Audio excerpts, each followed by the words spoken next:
Hey, this is Dharmapunk5. Okay, please don't let the fact that my voice is relatively flat and even and my demeanor seems calm let you think that I'm anything other than disgusted right now. For those of you that are unaware, and if you are unaware, you've probably been under a rock somewhere, California, Arizona, and Florida passed ballot measures this last election, putting into their state constitution discrimination. Proposition 8 in California banned gay marriage by putting it in the Constitution as an amendment. So I guess it's with liberty and justice for all. Oh, except if you're gay.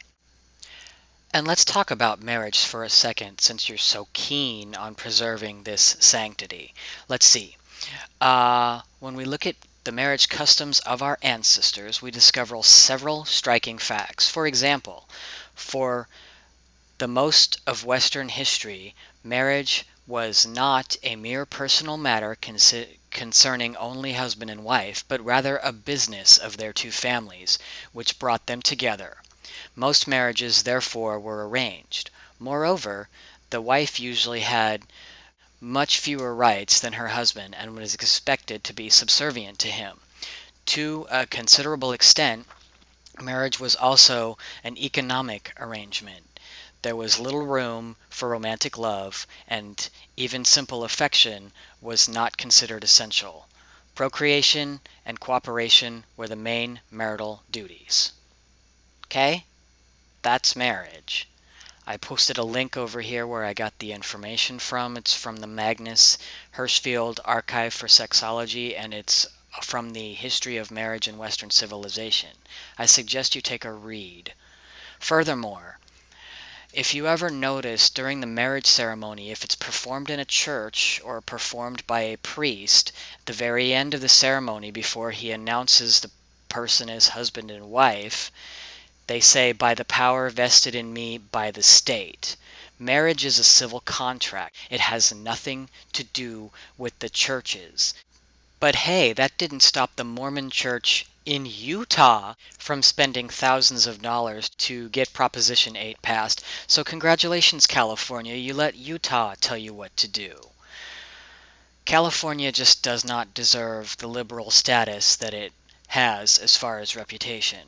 Outside of the Bay Area, it is bigoted and hateful. As a matter of fact, if it wasn't for the Bay Area and Los Angeles counties and a few small towns along the coast, California would be a red state. So if you're thinking it's all peace and love and new age and hippy-dippy crap, it's not true. And here's one last thing. What exactly happened to separation of church and state? Churches hold special status. They hold nonprofit status, which means that they don't have to pay any taxes. But part of their nonprofit status is contingent upon the fact that they don't get involved in politics. I'd say funding, advertisement, and working really, really hard to talk to your congregations and push this ballot measure through is getting involved in politics. I say any church that contributed money to the passage of Proposition 8, or any church that has decided to get involved in politics, needs to get their nonprofit status yanked and has to pay taxes like everybody else. Or here's a good idea. I don't tell you what God to worship, so keep your politics and your bigotry and your hate out of my life and out of my bedroom. It's none of your business. I don't tell you what to do with your life. Don't tell me what to do with mine. One last thing. California, shame on you.